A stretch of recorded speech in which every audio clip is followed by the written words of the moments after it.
Hello viewers, অচিন্ততার free coaching চ্যানেলে তোমাদের সকলকে স্বাগত জানাই।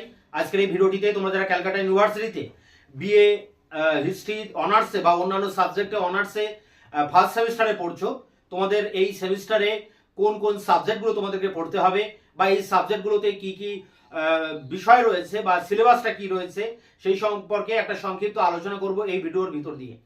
তো দেখো, তোমরা যারা বিশেষ করে হিস্ট্রি অনার্সে পড়ছো তোমাদের জন্য বলি যে আমার এই চ্যানেলে মানে অচিন্ততার ফ্রি কোচিং চ্যানেলে তোমরা তোমাদের পুরো টিউশনটাই তোমরা পেয়ে যাবে অনলাইন ফ্রিতে।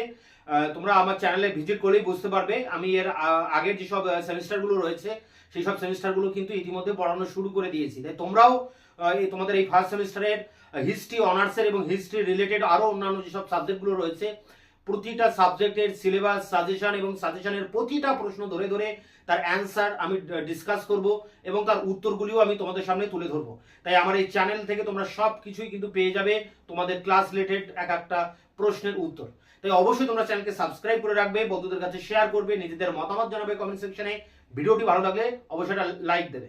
তো চলো শুরু করি আজকের ক্লাসের মূল আলোচনার বিষয় কি আমরা একবার বোর্ডে দেখে নিই। দেখো, সিইউ হিস্ট্রি অনার্স, এখানে অন্যান্য অনার্সের ক্ষেত্রেও কিন্তু একই নিয়ম, আলাদা কিছুই নয়। History honours first semester, new CCF syllabus.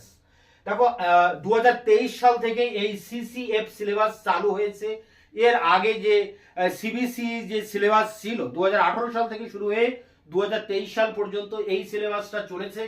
তারপর আগের বছর অর্থাৎ 2023 সাল থেকে নতুন এক সিলেবাস চালু হয়েছে, সিসিএফ সিলেবাস। অর্থাৎ তোমরা যেই ফার্স্ট সেমিস্টারে পড়ছো তোমরা কিন্তু এই সিসিএফ সিলেবাসে পড়বে এবং এই সিলেবাসটা শুরু হয়েছে 2023 সালে। এখন 2024 সালে তোমরা ফার্স্ট সেমিস্টারে পড়ছো এবং তোমরা এই সিলেবাসের প্রায় সেকেন্ড ব্যাচ হতে চলেছো। এর আগেও কিন্তু একটা ব্যাচ রয়েছে যারা এবার এখন সেকেন্ড সেমিস্টারে পড়ছে, এবার থার্ড সেমিস্টারে উঠবে, আর তোমরা এখন ফার্স্ট সেমিস্টারে উঠেছো। এখন দেখো, এখানে সিসি পেপার রয়েছে তোমাদের। সিসি পেপার মানে কোর কোর্স। সিসি কথাটির মানে কোর কোর্স, অর্থাৎ অনার্সের যে পেপারগুলো রয়েছে, ধরো হিস্ট্রি অনার্স, কারোর পল সায়েন্স, কারোর এডুকেশন, কারোর ইংরেজি, কারোর বাংলা, প্রত্যেকের কিন্তু সিসি থাকবে, অর্থাৎ কোর কোর্স থাকবে মেজর সাবজেক্ট হিসেবে। এবং এখানে মোট 25টি পেপার আছে। তোমাদের 4 বছরে কলেজের এই গ্রাজুয়েশনের ডিগ্রিটি তোমাদেরকে 4 বছরের পড়তে হবে। আগে 3 বছর ছিল, এখন সেটা করা হয়েছে 4 বছর, অর্থাৎ 8টি সেমিস্টার। প্রতি 6 মাস অন্তর একটি করে সেমিস্টারের পরীক্ষা হবে। তাই 4 বছরে 8টি সেমিস্টারে তোমাদেরকে অনার্সের উপরে 25টি পেপার পড়তে হবে। আগে কি ছিল? আগে ছিল মাত্র 14টি পেপার, সেখানে তোমাদের কিন্তু 25টি শুধুমাত্র অনার্সের পেপার রাখা হয়েছে। এবার যদি বলি ফুল মার্কস, ফুল মার্কস কত? তা দেখো, এখানে প্রতিটা পেপার মানে 25টা পেপার, তার মধ্যে প্রতিটা পেপারেরই 100 করে নাম্বার আছে। তার ভিতরে লিখিত নাম্বার হবে 75, মানে লিখিত যেটা পরীক্ষা হবে সেমিস্টারের, যেটা ফাইনাল পরীক্ষা, সেখানে 75 নাম্বারের পরীক্ষা হবে। আর টিউটোরিয়াল হবে 25 নাম্বার, সেখানে একটা প্রজেক্ট তোমাদেরকে লিখতে দেওয়া হবে। এছাড়া কলেজে কিছু শর্ট কোশ্চেনের একটা ছোটখাটো পরীক্ষা হবে ক্লাস টেস্টের মতো। ঠিক সব কিছু মিলিয়ে এই টিউটোরিয়াল এবং 5 নাম্বার, এখানে কিন্তু অ্যাটেন্ডেন্সও রয়েছে এবং অন্যান্য আরো সবকিছু মিলিয়ে এই 25 নাম্বারটা এখানে প্রায় 4-5টা ভাগে রয়েছে। 10 নম্বর প্রজেক্ট, 5 নম্বর অ্যাটেন্ডেন্স, 5 নম্বর কলেজে একটা টিকা প্রশ্নের অ্যান্সার লিখতে হবে এবং আরো 5 নম্বরের তোমাদের সেখানে একটি শর্ট কোশ্চেনের অ্যান্সার করতে হবে। সবকিছু মিলিয়ে টিউটোরিয়ালটা তোমাদের যে যা কলেজে কিন্তু এই পরীক্ষাটা হবে 25 নাম্বার প্রত্যেকটা পেপারের উপরে, মানে অনার্সের পেপারের উপরে। তাই এই 25 আর এই 75 মিলিয়ে 100 নাম্বার। আগে কি ছিল?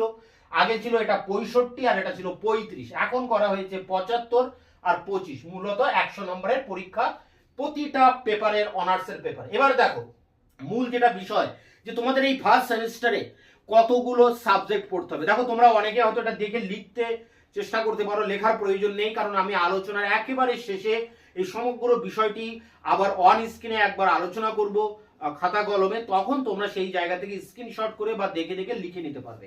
এখন বিষয়টা বুঝে নাও ভালো করে, তাহলে তোমরা যারা অনার্সে পড়ছো, মূলত আজকের আলোচনাটা তাদের জন্যই।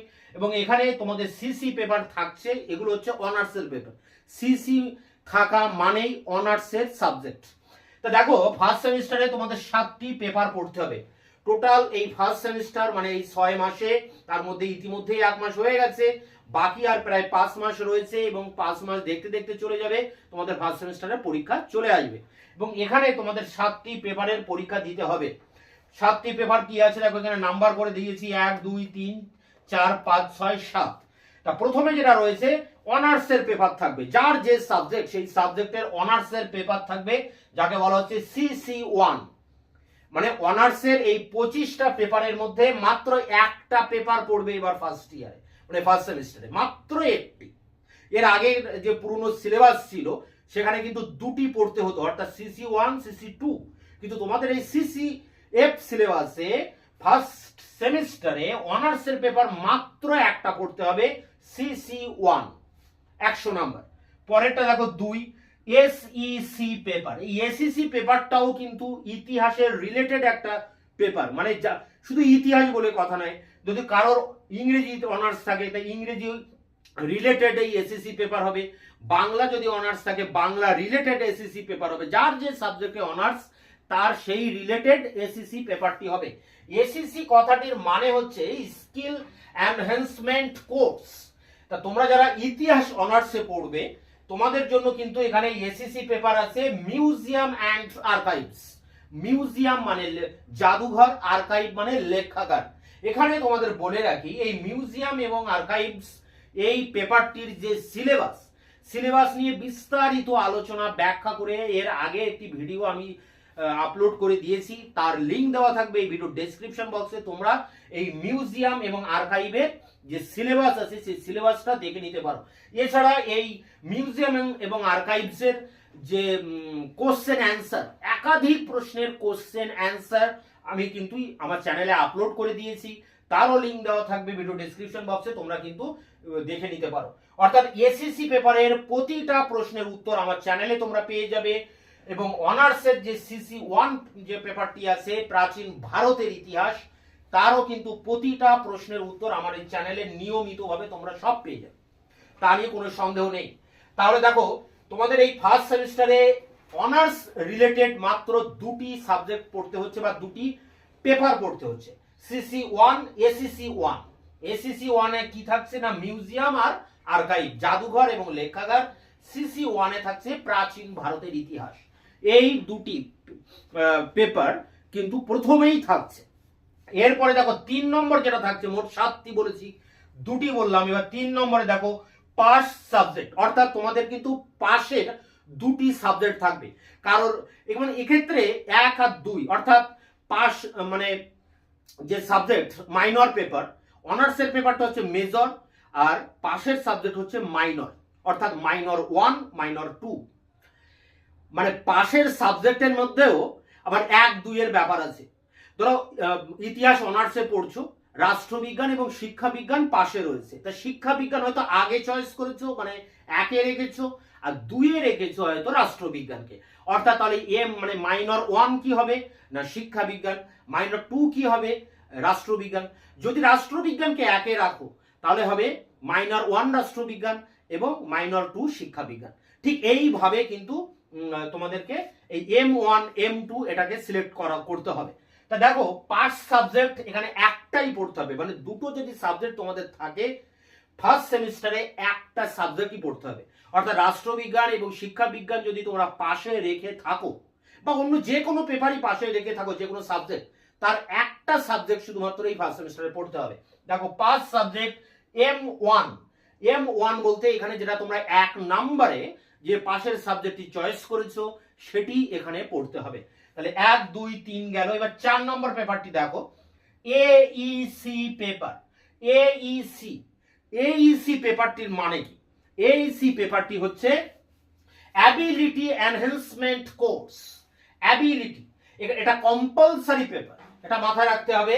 AEC পেপারটি কিন্তু কম্পালসারি নিতেই হবে এবং এখানে দুটো অপশন আছে, একটা ইংরেজি আছে একটা বাংলা আছে, দুটোর একটা তোমাদেরকে পড়তে হবে, হয় ইংরেজি নতুবা বাংলা, মানে কম্পালসারি বাংলা নতুবা কম্পালসারি ইংলিশ, যাকে বলা হচ্ছে অ্যাবিলিটি এনহ্যান্সমেন্ট কোর্স অর্থাৎ AEC কোর্স। তাহলে 4 নম্বরটা বলে দিলাম।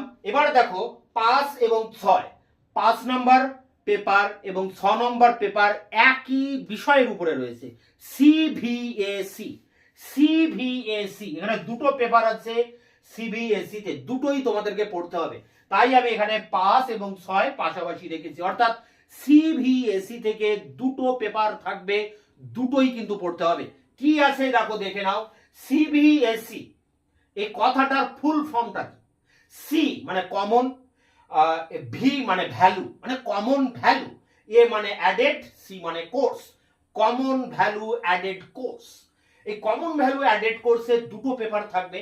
পেপার 1 যেটা থাকবে সেটা হচ্ছে পরিবেশ বিদ্যার উপরে, অর্থাৎ প্রকৃতি বিজ্ঞানের উপরে, পরিবেশ বিদ্যার উপরে পেপার থাকছে।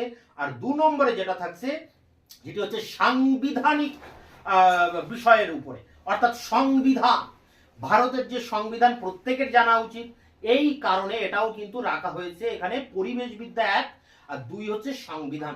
এই দুটো বিষয় আমাদের কিন্তু খুবই জানতে হয়, খুবই গুরুত্বপূর্ণ। তাই এখানে তোমাদের ফার্স্ট সেমিস্টারে সিভিএসি পেপার হিসেবে দুটো জিনিস রাখা আছে, দুটো পেপার। পেপার 1 পরিবেশ বিদ্যা, পেপার 2 হচ্ছে সাংবিধানিক বিষয়বস্তু। তা এই গেল 6 নম্বর পেপার। এবার আসি 7 নম্বর পেপারে। 7 নম্বর পেপারটি দেখে নাও, IDC paper. IDC paper, IDC এর ফুল ফর্মটা কি দাঁড়ালো? আইডিসির ফুল ফর্ম দাঁড়াচ্ছে দেখো, ইন্টারডিসিপ্লিনারি কোর্স। ইন্টারডিসিপ্লিনারি কোর্স, এবং এখানে একটা টাইম পিরিয়ড দেওয়া হয়েছে 1919 থেকে 64। এই সময়টায় ভারতবর্ষের ইতিহাস তোমাদের পড়তে হবে। যার যে সাবজেক্টেই অনার্স থাকুক না কেন, এই ইতিহাস রিলেটেড এই আইডিসি পেপার প্রতিটা অনার্সের ক্যান্ডিডেটকে পড়তে হবে। সে যদি বাংলায় অনার্স থাকে তবুও তাকে এই আইডিসি পেপার পড়তে হবে। এবং এই আইডিসি পেপারটি কিন্তু ইতিহাস বেস একটা পেপার, কারণ 1919 থেকে 64 এই সময়ে ভারতের যে ইতিহাস, অর্থাৎ আধুনিক ভারতের ইতিহাস, এই সময়টাকে তোমাদেরকে পড়তে হবে। কি কি আছে এখানে সংক্ষেপে একটু বলে রাখি। প্রথমে 1919-এ কি আছে না, গান্ধী ভারতবর্ষে তার যেসব আন্দোলনগুলো করছেন সেই আন্দোলনটা শুরু করছেন। অর্থাৎ 1919-এর পরবর্তীকালে গান্ধী অসহযোগ আন্দোলন করছে 1920, 1930-এ আইন অমান্য, 1942-এ ভারত ছাড়ো আন্দোলন। অর্থাৎ গান্ধীর এই আন্দোলনগুলো তোমাদেরকে পড়তে হবে। পাশাপাশি সুভাষচন্দ্রকে পড়তে হবে। সুভাষচন্দ্রের যে স্বাধীনতা সংগ্রাম বা তার যে আইএনএ অর্থাৎ ইন্ডিয়ান ন্যাশনাল আর্মি অর্থাৎ আজাদ হিন্দ ফৌজ, এই আজাদ হিন্দ ফৌজের যে কীর্তিকলাপ সেটা পড়তে হবে। এরপরে কি পড়তে হবে না, ভারত বিভাজন অর্থাৎ ভারত স্বাধীন হলো, ভারত পাকিস্তান দুটো দেশ তৈরি হলো, এই বিষয়টা পড়তে হবে। তারপরে কি হলো না, ভারতের সংবিধান রচনা হলো। সংবিধান নিয়ে যদিও তোমরা এর আগে সিবিএসই পেপারে পড়ছো, তবু এখানেও কিন্তু যে সংবিধান সভা তৈরি হলো, সংবিধান রচনা হলো, সংবিধানের বৈশিষ্ট্য কি আছে, এগুলো নিয়েও কিন্তু প্রশ্ন রয়েছে। এরপরে সংবিধানের পরে কি আছে না, ভারতের বিদেশ নীতি।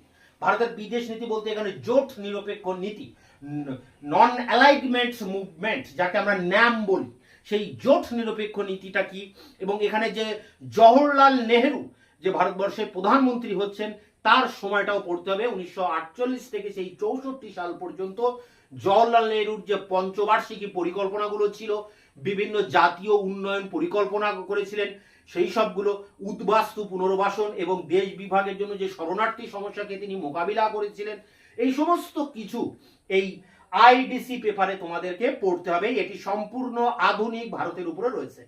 তাহলে এই 7টি পেপার, এই 7টি পেপারই কিন্তু তোমাদেরকে এই ফার্স্ট সেমিস্টারে পড়তে হবে। সংক্ষেপে আমি আরেকবার শুধু নাম্বার ধরে ধরে বলে দিচ্ছি কি রয়েছে।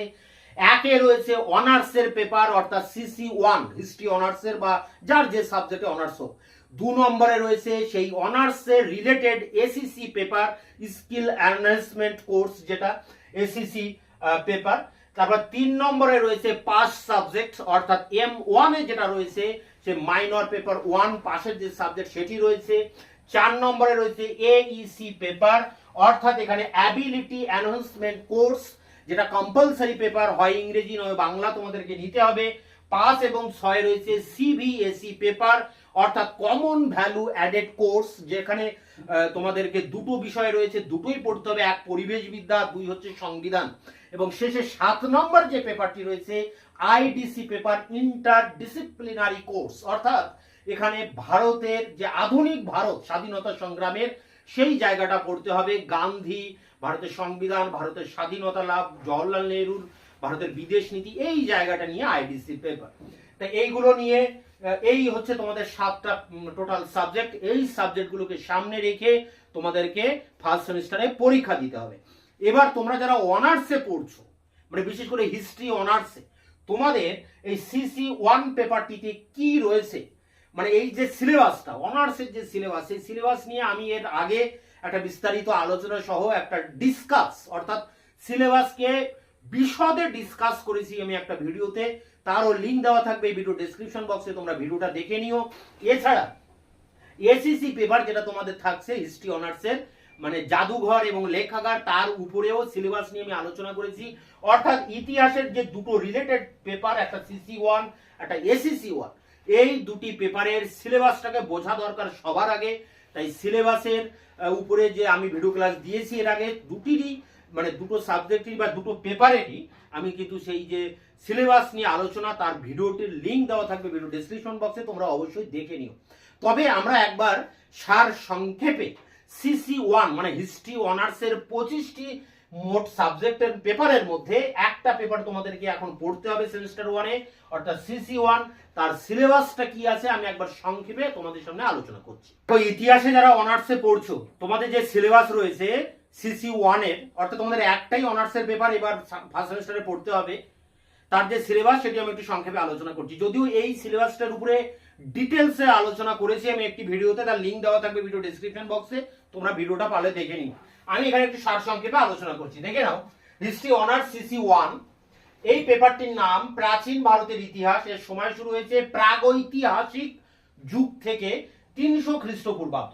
প্রাগৈতিহাসিক যুগ মানে সেই একেবারে পুরনো দিনের ইতিহাস, যে ইতিহাস আমরা জানতে পারি না, অজানার অন্ধকারে ঢাকা, যে সময়কার কোনো লিখিত উপাদান নেই, বা সেই সময়ের ইতিহাস আমরা কোনোভাবেই জানতে পারি না, অজানার অন্ধকারে ঢাকা, যাকে বলা হয় প্রাগৈতিহাসিক যুগ। ইতিহাসের যুগের আগের যুগ, যে যুগের আদিম মানুষ বনে জঙ্গলে বাস করত, দীর্ঘদিন ধরে তারা এই বনেই বাস করতো এবং খাদ্যের তাড়নায় বা ক্ষুধার তাড়নায় তারা পশু শিকার করে খেত এবং পাথর ছুঁড়ে এই পশু তারা হত্যা করত।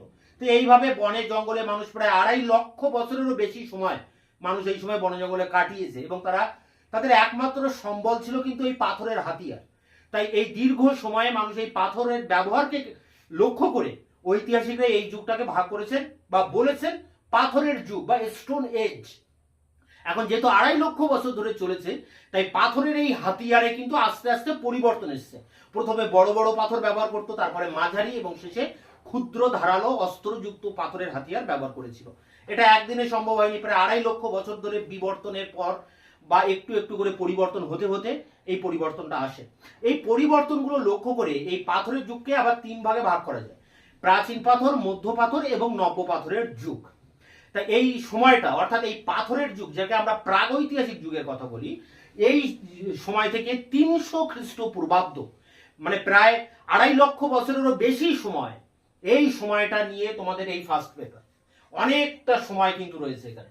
তা দেখো, এখানে মডিউল আছে 4টি মডিউল, 1 2 3 4, অর্থাৎ 4টি অধ্যায় বলা যায়। 4টি অধ্যায় রয়েছে। প্রথমে যেটা রয়েছে, প্রাচীন ভারতের ইতিহাস পুনর্গঠনে উপাদান সমূহ। অর্থাৎ প্রাচীন ভারতের ইতিহাস যদি আমরা জানতে চাই, কিভাবে জানবো? উপাদানের সাহায্যে জানবো। প্রাচীন ভারতের ইতিহাস লেখা হয়েছে উপাদানের সাহায্যে। উপাদান বলতে ইতিহাসের যে উপাদান, যে উপাদানের সাহায্যে আমরা ইতিহাস লিখি। তো ইতিহাসের উপাদান সাধারণত 2 ধরনের হয়, একটা লিখিত উপাদান আর একটি হচ্ছে প্রত্নতাত্ত্বিক উপাদান। প্রত্নতাত্ত্বিক উপাদান আবার অনেকগুলো ভাগে ভাগ করা, যেমন লিপি বা লেখমালা, কোনো পাথরের উপরে যেসব লেখা টেখাগুলো থাকে। আর 2 হচ্ছে মুদ্রা, মানে যে কয়েন, সে মুদ্রা। এবং 3 হচ্ছে যে স্থাপত্য, ভাস্কর্য বা প্রাচীনকালের কোনো ধ্বংসাবশেষ। এগুলোকে নিয়ে তৈরি হয়েছে প্রত্নতাত্ত্বিক উপাদান। প্রত্নতাত্ত্বিক এই কারণে যে মাটি খুঁড়ে যেসব জিনিসপত্র পাওয়া যায় তাকে আমরা প্রত্নতাত্ত্বিক বলি, প্রত্নতাত্ত্বিক উপাদান বলি। আর এগুলো নিয়ে যারা গবেষণা করে তাদেরকে আমরা বলি প্রত্নতাত্ত্বিক। তা যাই হোক, এই পুরনো দিনের এইসব জিনিসপত্র, এইসব ম্যাটেরিয়াল, এগুলোর উপরে বেস করে আমরা যেসব ইতিহাস রচনা করি, তখন আমরা বলি যে প্রত্নতাত্ত্বিক ইতিহাসের উপাদানের সাহায্যে আমরা ইতিহাসটা লিখেছি। তাই এই হচ্ছে প্রত্নতাত্ত্বিক উপাদান। আরেকটি হচ্ছে সাহিত্যিক উপাদান, অর্থাৎ সাহিত্য রচনা, অর্থাৎ যেসব বই, পুস্তক, নভেল, নাটক, কবিতা বা কোনো ইতিহাসের গ্রন্থ যেগুলো লেখা হয়েছিল প্রাচীনকালে, যেগুলো পড়ে আমরা সেই সময়কার ইতিহাসটা জানতে পারি, সেগুলো হচ্ছে সাহিত্যিক উপাদান। সাহিত্যিক উপাদান অনেক রকমের হতে পারে প্রাচীনকালে, যেমন হচ্ছে বেদ একটা সাহিত্যিক উপাদান, রামায়ণ, মহাভারত, পুরাণ, বৌদ্ধ ধর্মগ্রন্থ, জীবনীমূলক গ্রন্থ, সংস্কৃত গ্রন্থ, বিভিন্ন ব্যক্তির যে ব্যক্তিগত জীবন চরিত সেগুলো রয়েছে, এগুলো সব নিয়ে হচ্ছে সাহিত্যিক উপাদান। তাহলে প্রাচীন ভারতের ইতিহাস লিখতে গেলে আমাদের দরকার হচ্ছে উপাদান। উপাদান এখানে দুই রকমের, একটা প্রত্নতাত্ত্বিক আর একটা সাহিত্যিক উপাদান। এগুলোর আবার অনেক রকম ভাগ আছে। তা যাই হোক, এটা হচ্ছে তোমাদের মডিউল 1। এরপরে দেখো মডিউল 2, যাযাবর জীবন থেকে খাদ্য উৎপাদক হয়ে ওঠা। আদিম মানুষের কথা বলা হচ্ছে। যে আদিম মানুষ প্রাগ ঐতিহাসিক যুগে বনে জঙ্গলে বাস করত এবং খাদ্যের তাড়নায় তারা পশু শিকার করে খেত এবং যেখানে খাদ্য পেত তারা সেখানেই যেত। অর্থাৎ মানুষের কোনো স্থায়ী কোনো বাসস্থান ছিল না, বা স্থায়ীভাবে কোনো একটা জায়গায় তারা কিন্তু বসবাস করতো না। তারা যাযাবরের মতো ঘুরে বেড়াতো খাদ্যের সন্ধানে। এই মানুষেরা, মানে এই আদিম মানুষেরা, শিকারী মানুষেরা ছিল খাদ্য সংগ্রহকারী। যখনই খাদ্যের প্রয়োজন হতো তারা খাদ্যকে সংগ্রহ করত। কিন্তু এই আদিম মানুষ একসময় চাষবাস করতে শেখে। চাষবাস কেন করতে শেখে তা নিয়েও অনেক রকম তর্ক বিতর্ক আছে। এগুলো যখন বিভিন্ন প্রশ্ন উত্তর নিয়ে আলোচনা করব তখন আমি এইসব বিষয় নিয়ে ডিটেলসে আলোচনা করব। শুধু এইটুকু বলি যে মেয়েরা প্রথমে বীজ বুনে ঘাসের দানা মাটিতে ছড়িয়ে দিয়ে সেখান থেকে তারা নতুন করে চাষের পদ্ধতি আবিষ্কার করে। অর্থাৎ গম, জব, ধান এগুলো তারা চাষ করতে শেখে। প্রথম কৃষিকাজ শেখে কিন্তু মেয়েরা। এবং এই কৃষিকাজ যখন তারা আবিষ্কার করলো তখন কৃষি ক্ষেতকে পাহারা দেওয়ার জন্য তারা সেই ক্ষেতের পাশে কিন্তু ঘরবাড়ি বানালো। লতা পাতা ডালপালা দিয়ে তারা সেখানে ঘরবাড়ি বানালো এবং নদীর ধারে বানালো। কেন? কারণ নদীর ধারে চাষ করার সুবিধা, নদীর জল থেকে এই মানে এই চাষের ক্ষেতগুলিতে জল দেওয়ার সুবিধা আছে। এই জন্য নদীর ধারে তারা এই চাষের ক্ষেত বানালো এবং সেখানেই তারা ঘর বাড়ি বানালো। এবং মানুষেরাও অন্যান্য পশুর মতো দলবদ্ধভাবে থাকে। সেই কারণে এখানে অনেক মানুষ যখন পরপর ঘর বাড়ি বানালো তখন একটা গ্রাম গড়ে উঠলো এবং এই গ্রাম গড়ে ওঠার ভিতর দিয়েও সভ্যতার জন্ম দিল। অর্থাৎ মানুষ এখন কিন্তু আর খাদ্য সংগ্রহকারী নয়, এখন সে খাদ্য নিজেই উৎপাদন করছে, প্রোডাকশন করছে। এটা একটা বিরাট পরিবর্তন। 2.5 লক্ষ বছর ধরে মানুষ বনে জঙ্গলে কাটিয়েছে, তারপর এসে 2.5 লক্ষ বছর পরে এসে নব্যপ্রস্তর যুগে এসে মানুষ এই খাদ্য উৎপাদন করতে শিখছে। এবং এই সময় মানুষ আর যাযাবর থাকছে না, মানুষ স্থায়ীভাবে ঘর বাড়ি বানিয়ে সভ্যতার জন্ম দিচ্ছে। অর্থাৎ যাযাবর জীবনটা মানুষ পরিত্যাগ করছে এবং সে খাদ্য একটা উৎপাদকে পরিণত হচ্ছে। তাই নব্যপ্রস্তর যুগে এত কিছু পরিবর্তন, এই পরিবর্তনকে লক্ষ্য করে কেন পরিবর্তন? কারণ এর পাশাপাশি, খাদ্য উৎপাদনের পাশাপাশি এই যুগে মানুষ আরো অনেক কিছু আবিষ্কার করে। আগুনের আবিষ্কার, চাকার আবিষ্কার, নৌকার আবিষ্কার, ঘরবাড়ি বানাতে শেখা, পূজা আর্চার শুরু করা, এছাড়া কবর দেওয়ার পদ্ধতি চালু করা, বস্ত্র বয়ন করতে শেখা, পশু পালন করতে শেখা। এগুলো কিন্তু এর আগে হয়নি। 2.5 লক্ষ বছর ধরে এগুলো হয়নি। 2.5 লক্ষ বছরের একেবারে শেষে এসে মানুষ এইগুলো করে বা এগুলো শিখে ফেলে। মানুষের মাথা খাটিয়ে, মানুষের বুদ্ধি থেকে এগুলো মানুষ নতুন নতুন করে এগুলো উদ্ভাবন করে। তাই এই যুগটাকে বলা হয় বিপ্লবের সাথে তুলনা করা হয়। বিপ্লবটা কি? বিরাট পরিবর্তন। তাই এই যুগে মানুষের জীবনেও কিন্তু একটা বিরাট পরিবর্তন আছে। তাই ভি গর্ডন চাইল্ডের মতো একজন প্রত্নতাত্ত্বিক, ইউরোপিয়ান প্রত্নতাত্ত্বিক, তার ম্যান মেক্স হিমসেলফ গ্রন্থ, যেটা 1936 সালে এটা তিনি লিখেছিলেন, এই গ্রন্থে নব্যপ্রস্তর যুগকে তিনি বিপ্লবের সাথে তুলনা করছেন এবং বলছেন নব্যপ্রস্তর যুগের বিপ্লব, নিওলিথিক রিভলিউশন বলছেন। তা যাই হোক, এই সব বিষয় নিয়ে আমাদেরকে পড়তে হবে এই 2 নম্বর পয়েন্ট বা মডিউলে, যাযাবর জীবন থেকে খাদ্য উৎপাদক হয়ে ওঠা। খাদ্য উৎপাদক হয়ে ওঠার পাশাপাশি মানুষ কি করলো না, ঘর বাড়ি বানাতে শিখলো। কোথায় ঘর বাড়ি বানাতে শিখলো? ভারতবর্ষে প্রথম মেহেরগড়ে, বালুচিস্তান প্রদেশে, পাকিস্তানের বালুচিস্তান প্রদেশে ঝোপ নদীর ধারে, ঝোপ উপত্যকায় মেহেরগড় বলে একটি জায়গায় মানুষ এই ঘর বাড়ি বানাতে শিখেছিল। আরো পার্শ্ববর্তী কিছু কিছু জায়গায় ঘর বাড়ি বানিয়েছিল, যেমন কিলিগুল মোহাম্মদ, রানা গুন্ডাই, আমরিনাল, এরকম বিভিন্ন জায়গায়, তক্ষশিলা, এরকম বিভিন্ন জায়গায় তারা কিন্তু ঘর বাড়ি বানিয়ে সেখানে বসতি স্থাপন করে। কিন্তু এখানে তারা বহুদিন ছিল। বহুদিন থাকার পর এখানকার আবহাওয়া রুক্ষ হয়ে যায় এবং ওয়েদারের পরিবর্তনের কারণে, জলের সংকটের কারণে তারা এই জায়গাটা পরিত্যাগ করে এবং আরো পূর্ব দিকে তারা অগ্রসর হয় সিন্ধু নদীর তীরে। এবং সিন্ধু নদীর ধারে এসে তারা সেই সব জায়গায়, এক একটা জায়গায় তারা শহর গড়ে তোলে। এটা মাথায় রাখতে হবে, ভারতবর্ষের যে প্রথম সভ্যতা সেটি কিন্তু গ্রাম নয়। অর্থাৎ মানুষ যে ঘরবাড়ি বানাতে শিখেছিল সেটা মাটির ঘরবাড়ি নয়, একেবারে মাটি দিয়ে শক্ত ইট বানিয়ে সেই ইট আগুনে পুড়িয়ে পাকা ঘরবাড়ি, 1 তলা 2 তলা 3 তলা ফ্ল্যাট বাড়ি বানিয়েছিল। এবং সুইমিং পুল, রাস্তা ঘাটে নর্দমা বানানো, পাথরের ঢাকনা দেওয়া, ফুটপাত তৈরি করা, রাত্রে গ্যাসের আলো জ্বালানো, মেয়েরা ভ্যানিটি ব্যাগ লিপস্টিক ব্যবহার করতো, মানে অত্যাধুনিক পরিকল্পনা কিন্তু আজ থেকে 5000 বছর আগে ভারতবর্ষের প্রথম সভ্যতা এই হরপ্পা সভ্যতা বা এই সিন্ধু সভ্যতায় কিন্তু দেখা গেছে। অর্থাৎ মানুষ মেহেরগড় ছেড়ে সিন্ধু নদীর ধারে এসে তারা বিভিন্ন জায়গায় নগর গড়ে তোলে এবং শুরু হয় সিন্ধু সভ্যতা বা হরপ্পা সভ্যতা।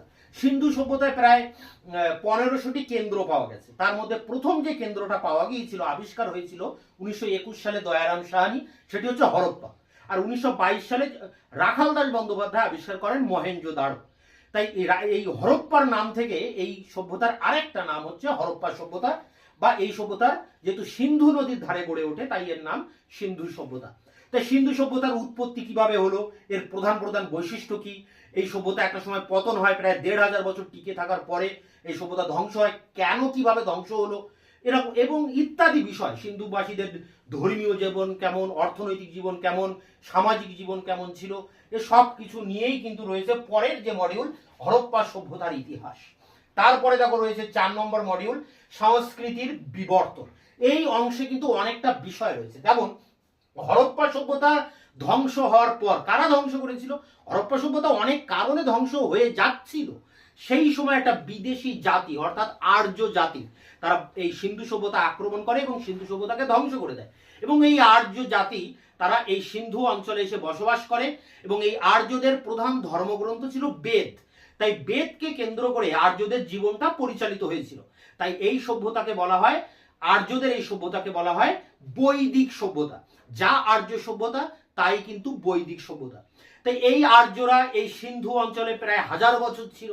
তারপরে তারা ভারতবর্ষের আরো পূর্ব দিকে অগ্রসর হয়, গঙ্গা যমুনার যেসব দোয়াব অঞ্চল সেই সব অঞ্চলে তারা প্রবেশ করে এবং তারা বিভিন্ন জায়গায় ঘরবাড়ি বানাতে শেখে, তাদের সভ্যতার বিস্তার ঘটাতে থাকে।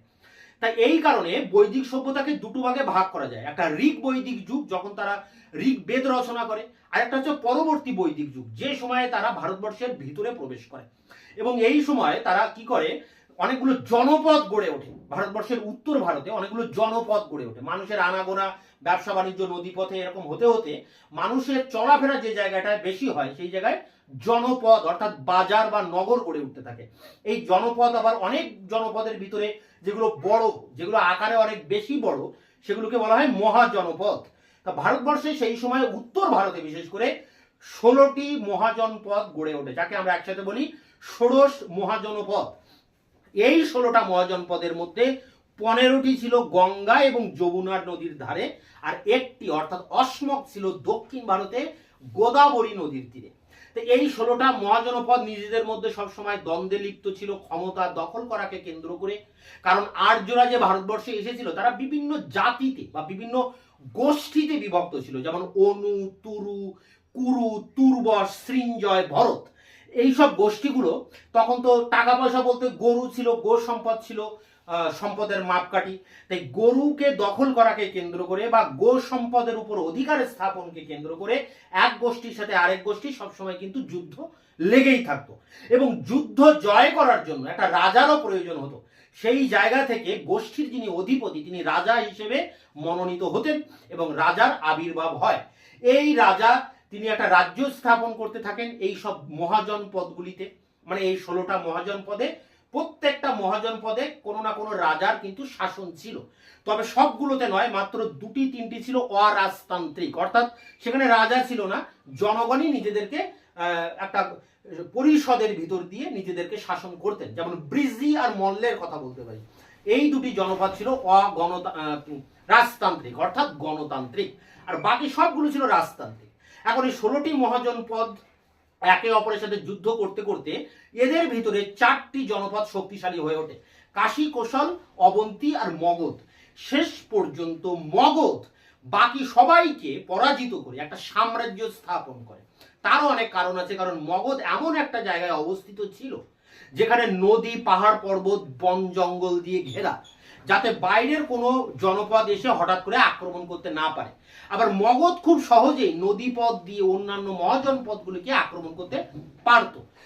এই সুবিধার কারণে, এই ভৌগোলিক সুবিধার কারণে, এছাড়া আরো অন্যান্য অর্থনৈতিক সুবিধার কারণে মগধ শেষ পর্যন্ত ভারতবর্ষে সাম্রাজ্য স্থাপন করে এবং মগধের প্রথম রাজা হয় হর্ষঙ্ক বংশের রাজা বিম্বিসার। তিনি প্রথম মগধ সাম্রাজ্যের সূচনা করেন। এই হর্ষঙ্ক বংশের বিম্বিসারের পরে সিংহাসনে বসে তার পুত্র অজাতশত্রু। এরপরে শিশু নাগ বংশ আসে, কালাশোক রাজত্ব করে।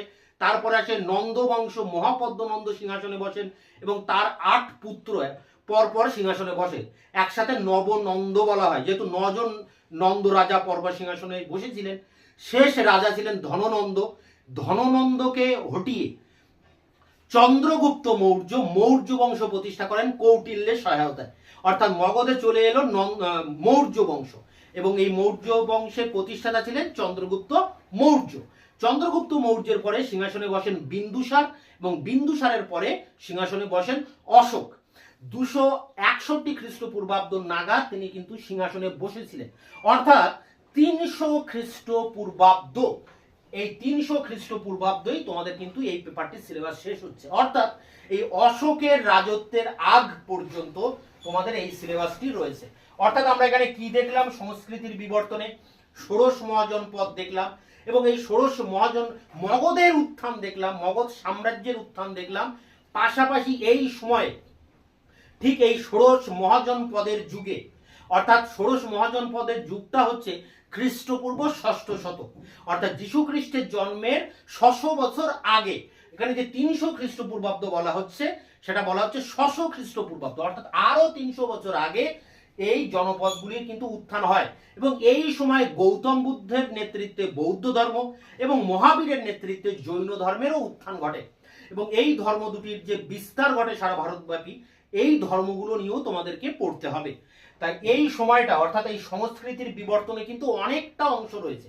প্রথমে রয়েছে আর্য সভ্যতা, আর্যদের সমাজ, অর্থনীতি, রাজনীতি, ধর্ম এগুলো কেমন ছিল, আর্য কারা ছিল, আর্যদের ধর্মগ্রন্থ বেদটা কি, আর্য সমাজের নারীটা কি, এগুলো নিয়ে পড়তে হবে। পাশাপাশি মহাজন পদের উত্থান কিভাবে হলো, 16টি মহাজন পদের বিবরণটা কি এবং তার মধ্যে মগধ কিভাবে মাথাছাড়া দিয়ে উঠলো, মগধ কিভাবে সাম্রাজ্য স্থাপন করলো, মগধ সাম্রাজ্যের যে বিস্তারটা কিভাবে হলো এবং পাশাপাশি বৌদ্ধ জৈন ধর্মের উত্থান কিভাবে হলো, এদের বৈশিষ্ট্যটা কি ধর্মের, এদের মধ্যে পার্থক্যটা কি, এই সব কিছু নিয়ে পড়তে হবে এই সংস্কৃতির বিবর্তনের ভিতরে। তো এই ছিল মূলত 4টি মডিউল। আমি একটা সার সংক্ষেপ তোমাদের সামনে তুলে ধরলাম। যদি আরো বেশি ভালো ডিটেলস তোমাদেরকে বুঝতে হয় তাহলে আমি এর আগে একটা সিলেবাস নিয়ে খুব সুন্দর করে একটা ডিটেলস আলোচনা করেছি, তার লিঙ্ক দেওয়া থাকবে ভিডিও ডেসক্রিপশন বক্সে, তোমরা অবশ্যই ভিডিওটা দেখে নিও। এরপর তোমাদের যে সাজেশন আছে, এবার 2024 সালে সেই সাজেশন আমি পরবর্তী ভিডিওতে তোমাদের সামনে নিয়ে আসবো এবং সাজেশনের বেশিরভাগ প্রশ্নের উত্তর আমি কিন্তু ইতিমধ্যে আমার চ্যানেলে আপলোড করে দিয়েছি। আগের বছরের যারা ফার্স্ট ইয়ার ছিল, মানে ফার্স্ট সেমিস্টার, তাদের জন্য করেছিলাম একই উত্তর একই বিষয়। তাই ওই ভিডিওগুলো এবং ওই অ্যান্সারগুলোই তোমরা কিন্তু পড়বে তোমাদের পরীক্ষার জন্য এবং সাজেশনের ম্যাচ করে বা সাজেশন থেকে মিলিয়ে তোমরা অ্যান্সারগুলো রেডি করবে। আর বাকি যেসব প্রশ্নগুলো থাকবে তা খুব দ্রুত আমি তোমাদের সামনে একের পর এক তার অ্যান্সারগুলো নিয়ে বিস্তারিত আলোচনা সহ তার উত্তরগুলি তোমাদের সামনে তুলে ধরবো। তো তোমরা যারা ফার্স্ট সেমিস্টারে পড়ছো, তোমাদের এই 4 বছরের কলেজ গ্রাজুয়েশনে বা এই 4 বছরের কলেজ জীবনে তোমাদের ইতিহাস অনার্সের সমস্ত টপিকের উপরে, সমস্ত কোশ্চেনের উপরে বিস্তারিত আলোচনা সহ তার অ্যান্সার আমার চ্যানেলে তোমরা পেয়ে যাবে। পাশাপাশি রাষ্ট্রবিজ্ঞান এবং এডুকেশন, এই দুটি সাবজেক্টের যদি তোমাদের পাশে থেকে থাকে তারও কিন্তু কোশ্চেন অ্যান্সার আমার চ্যানেল থেকে তোমরা পেয়ে যাবে। তাই অবশ্যই তোমরা চ্যানেলকে সাবস্ক্রাইব করে চ্যানেলের সাথে থাকবে, যাতে এই ধরনের তোমাদের ক্লাস রিলেটেড ভিডিও দিলে তোমরা তার লিঙ্কটা পেয়ে যেতে পারো। এছাড়া তোমরা তোমাদের বন্ধুদের কাছে চ্যানেলকে শেয়ার করবে, নিজেদের মতামত জানাবে কমেন্ট সেকশনে এবং ভিডিওগুলি ভালো লাগলে অবশ্যই একটা লাইক দেবে। তো চলো এরপরে আমরা আলোচনা করব এই যে আমরা সিলেবাসটা নিয়ে আলোচনা করলাম এবং এর আগে ফার্স্ট সেমিস্টার যেসব যে 7টি সাবজেক্ট তোমাদেরকে পড়তে হবে বলেছিলাম, AEC paper, IDC paper, CBSE paper, SEC paper, CC paper, এই পেপারগুলো যে আমি বোর্ড ওয়ার্ক করে তোমাদের সামনে আলোচনা করলাম, এগুলো আরেকবার আমি খাতা কলমে তোমাদের সামনে তুলে ধরছি। যে জায়গা থেকে তোমরা কিন্তু একবার লিখে নিতে পারো খাতায় বা সেগুলো স্ক্রিনশট করে কাছে সংগ্রহে রাখতে পারো, যাতে সেগুলো দেখলে তোমরা সহজে বুঝতে পারো যে তোমাদের এই ফার্স্ট সেমিস্টারে কি কি রয়েছে। তা চলো এবার আমরা অন স্ক্রিনে সেই বিষয়টা নিয়ে আরেকবার দেখে নেব। ইতিহাস অনার্স নতুন সিলেবাস 2023 এই সিলেবাসটি শুরু হয়েছে, সিসিএফ সিলেবাস এখন 2024 সালেও এই একই সিলেবাস চলছে ফার্স্ট সেমিস্টার। দেখো এখানে সিসি পেপার অর্থাৎ মেজর পেপার আগে ছিল 14টি সিসি পেপার ছিল, এখন হয়েছে 25টি সিসি পেপার। ফুল মার্কস এখানে 100, মানে লিখিত পরীক্ষা 75 এবং টিউটোরিয়াল 25। আগে এখানে ছিল 65 এবং 35। তো যাই হোক, হিস্ট্রি অনার্সের ফার্স্ট সেমিস্টারের জন্য যে 7টি টোটাল পেপার রয়েছে এবার ফার্স্ট সেমিস্টারে, সেই পেপারগুলো একবার তোমরা এখানে দেখে নাও। দেখো অনার্সের সিসি 1 অর্থাৎ পেপার 1, 5 সাবজেক্টের জন্য M1 অর্থাৎ minor paper 1, paper 2, SEC paper অর্থাৎ 3 নম্বর পেপার, এইসি পেপার অর্থাৎ 4 নম্বর পেপার, সিভিএসি পেপার এখানে 2টো পেপার থাকবে অর্থাৎ 5 এবং 6, এবং শেষে থাকছে আইডিসি পেপার অর্থাৎ 7 নম্বর পেপার। তো এই ছিল 7টি পেপার, 1 2 3 4 5 6 7। 1-এ রয়েছে সিসি, 2-এ আছে M1 অর্থাৎ পাশের পেপার M1, 3-এ আছে এসিসি, 4-এ এইসি, 5 6 আছে সিভিএসি 2টো পেপার যেখানে পরিবেশবিদ্যা এবং সংবিধান, এবং 7-এ রয়েছে আইডিসি পেপার আধুনিক ভারতের ইতিহাসের উপরে। অর্থাৎ তোমাদেরকে কি পড়তে হচ্ছে দেখো, CC paper, SEC paper, AEC paper, M1 paper, IDC paper এবং সিভিএসি পেপার। 1 2 3 4 5 6, 6টি কিন্তু আলাদা আলাদা ধরনের সাবজেক্ট তোমাদের এখানে পড়তে হচ্ছে। এর মধ্যে সিভিএসিতে 2টো পেপার রয়েছে, তাই 7টি পেপার হচ্ছে। দেখো অনার্সের পেপার যেটাকে বলা হচ্ছে সিসি 1, তোমাদের এখানে একটাই পেপার পড়তে হচ্ছে এবছর ফার্স্ট সেমিস্টারে। ওল্ড সিলেবাসে ছিল কি ফার্স্ট সেমিস্টারে 2টো পেপার ছিল, সিসি 1 এবং সিসি 2, কিন্তু সেক্ষেত্রে তোমাদের ফার্স্ট সেমিস্টারে মাত্র একটি পেপার পড়তে হবে, সিসি 1। মাইনর পেপার হিসেবেও একটি পেপার পড়তে হচ্ছে, মানে পাশের পেপার হিসেবে M1।